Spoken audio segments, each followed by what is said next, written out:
So a new Zelda game called Cadence of Hyrule has been announced. Now we were getting 2 top-down Zelda games this year. But which one is better? Which one is more exciting? Well, let's compare the two.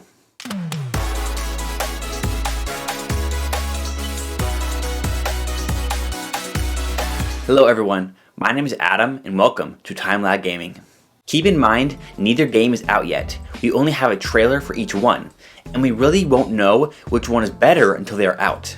And even then, it will still be subjective on which one is better. But I thought it would be interesting to discuss the differences between these two Zelda games and talk about which one is more exciting. So in this video, I'm going over some quick comparisons, my first impressions, my perspective as a developer, and then some deeper comparisons between these two Zelda games.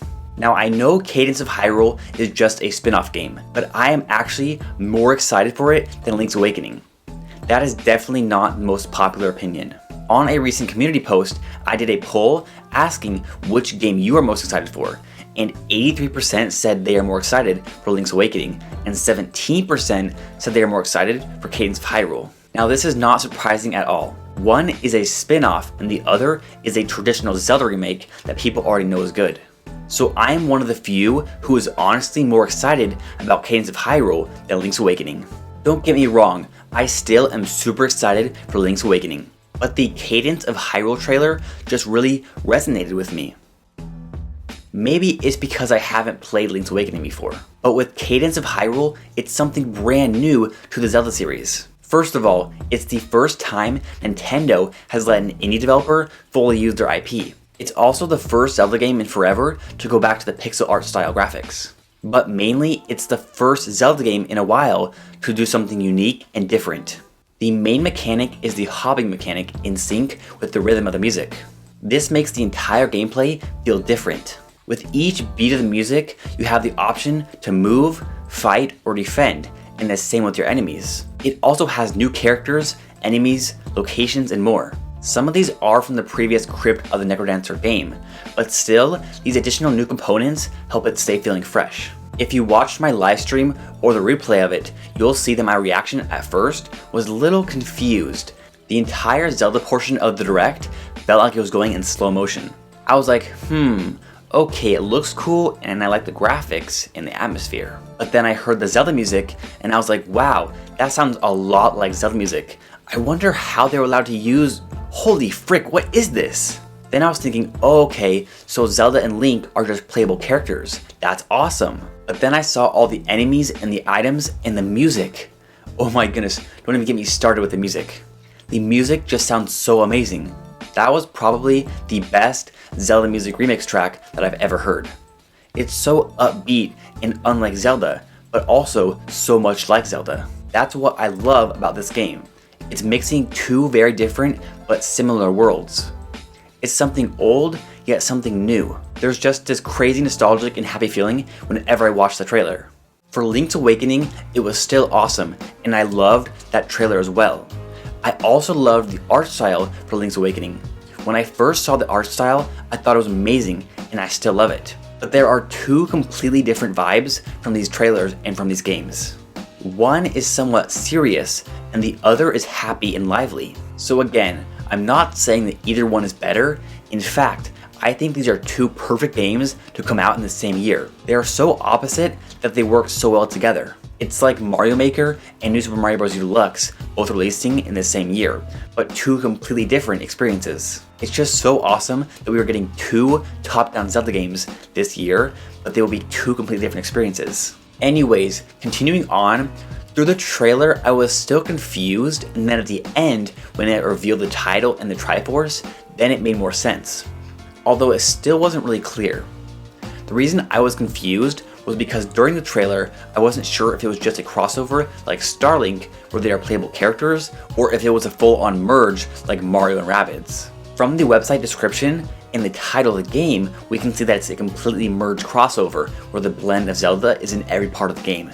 In an interview with IGN, the devs behind the game actually clarified that they took extensive care to make sure it can be considered both a Zelda game and a NecroDancer game. They even worked directly with the Japan team to put the Zelda content in the game. So yes, it is a Zelda game, but it is of course a spin-off, and it's also a NecroDancer game as well.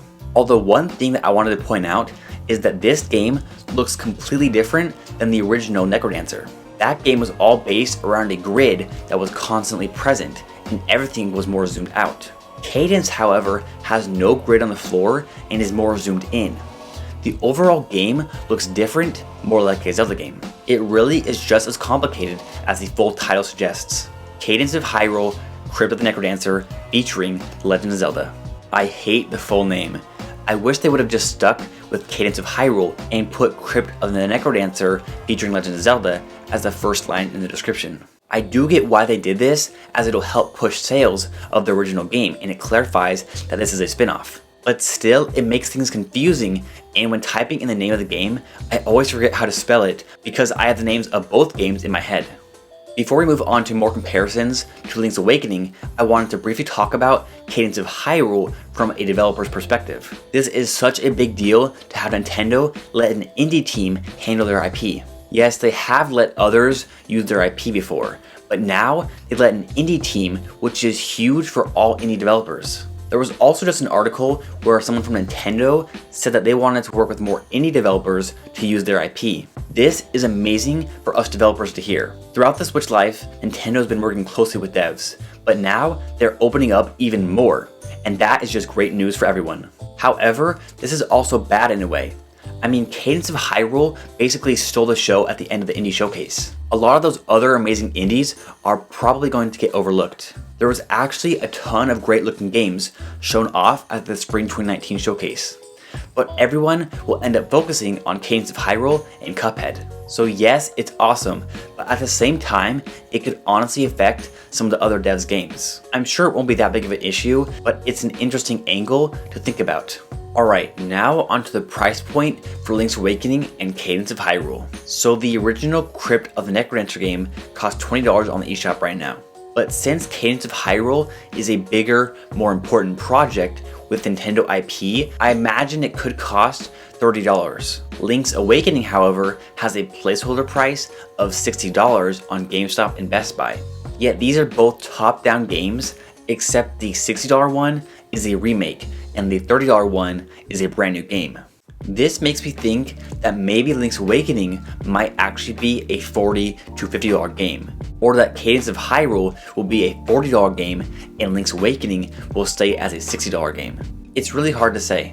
I'm curious to see if Link's Awakening will actually cost $60, especially now with Cadence of Hyrule. If Cadence was $20, then Awakening being $60 would seem crazy. I mean, even if Cadence was $30, it would feel like Link's Awakening should be $40 to $50. It would just feel weird having Link's Awakening, a remake, double the price of Cadence of Hyrule, a brand new game. I know it's an indie game, but still, they're both top-down Zelda games. In regards to a physical release, the leak before the Direct said it would be an eShop only Zelda game, so I doubt there will be a physical release at launch. However, remember with Snipper Clips, which is an indie game published by Nintendo, they also didn't have a physical release at first. But because it was so successful, they did DLC and made a physical edition. I think something like this will happen with Cadence of Hyrule, where they release a physical version after the initial release. If there is a physical edition, I predict a $10 price difference. So if it's $20 digitally, then it would be $30 physically. Nintendo themselves actually requires physical games to be at least $30. So at the lowest, it would be $30. Or if it was $30 digitally, then it would be $40 physically. Either way, it's safe to say that Cadence of Hyrule will be cheaper than Link's Awakening. This is one area that many Zelda fans may actually prefer Cadence over Awakening. As I'm sure you've heard, lots of people hate that Link's Awakening could cost $60 and are not willing to pay that price. So Cadence of Hyrule being a $20 to $30 game makes it more appealing in that regard. There are many other reasons why somebody might be more excited about Cadence of Hyrule. For one, Cadence is also coming out this spring, whereas Link's Awakening might not arrive until December. This could make it more exciting to somebody as it's coming out very soon. The next reason is Cadence of Hyrule has 2-player co-op. This is awesome because you can play a Zelda game with your friend. In addition, you can play as Zelda. Another reason to be more excited is Cadence will likely have more gameplay. According to HowLongToBeat.com, the main story of Link's Awakening DX takes approximately 14.5 hours to beat the main story, or 16 hours to 100% complete it. On the other hand, Crypt of the NecroDancer takes 15 hours to beat the main story, or 44 hours to 100% complete it. Of course, this will vary from person to person, and this is based off of the previous entry of each game. Usually dungeon crawlers like NecroDancer have tons of extra gameplay.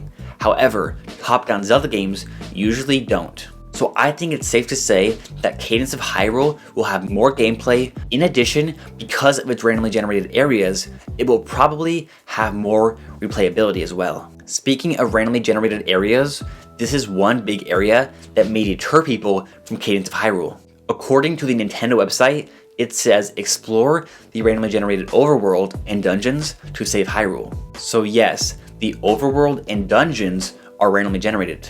John Ebo brought this up in the community post, saying, I wonder how it'll work. Crypt of the NecroDancer is a roguelike. He is actually more excited for Cadence because it's different, but he was curious on how it's going to work since the previous NecroDancer game is a roguelike. Cadence of Hyrule has some roguelike elements, and it's possible it could be an actual roguelike. And lots of people hate anything that has any roguelike elements at all. So this is a big reason why some people may not be excited about this game, and why some might not buy it.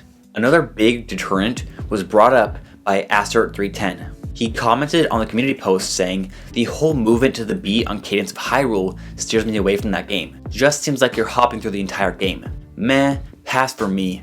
Link's Awakening, on the other hand, I need now. Many people do not like the hopping mechanic. Personally, I actually love it. I have never played a game with a grid hopping mechanic like this, but I actually started developing a game with this same hopping mechanic several months ago. Anyways, with Cadence of Hyrule, it's tied directly to the music. So yes, it might take a bit of getting used to, but I think after that adjustment period, most people will actually like it, or at least be able to cope with it. But still, I definitely understand how some people are off-put by it. Another interesting point is brought up by Blitzplosion, who said, I'm more excited for Link's Awakening because we have no clue how Cadence is going to be, but we know how Link's Awakening is. I see what he means, because it's possible Cadence could turn out bad. And as I previously mentioned, some people don't know or already hate the movement in Cadence. But we already know that Link's Awakening is a great game since it's a remake. In conclusion, both Cadence of Hyrule and Link's Awakening are very exciting for Zelda fans. There are many reasons why you may be more excited for Cadence of Hyrule, and there are reasons why you might be more excited for Link's Awakening. But to me personally, I am not only excited for Cadence of Hyrule, but I'm more excited for it than Link's Awakening. I think Temp Splash did a great job at summing things up. He said, I believe that mixing the passion of indie games with very quality in Zelda games will make Cadence of Hyrule a masterpiece. Also, it's a new game, while Link's Awakening is a remake, which makes me more excited for Cadence of Hyrule. This is a brand new Zelda experience. It's not strange at all to be more excited about Cadence of Hyrule because it's coming out sooner, it will be cheaper, there will be more gameplay, more replayability, multiplayer, and playable Zelda. Of course, we will all have our own preferences and reasons for liking or not liking these games. And I love hearing your thoughts. So which of these games are you more excited for and why? Are you equally excited for both? Let me know your take in the comments down below. Thanks again for watching.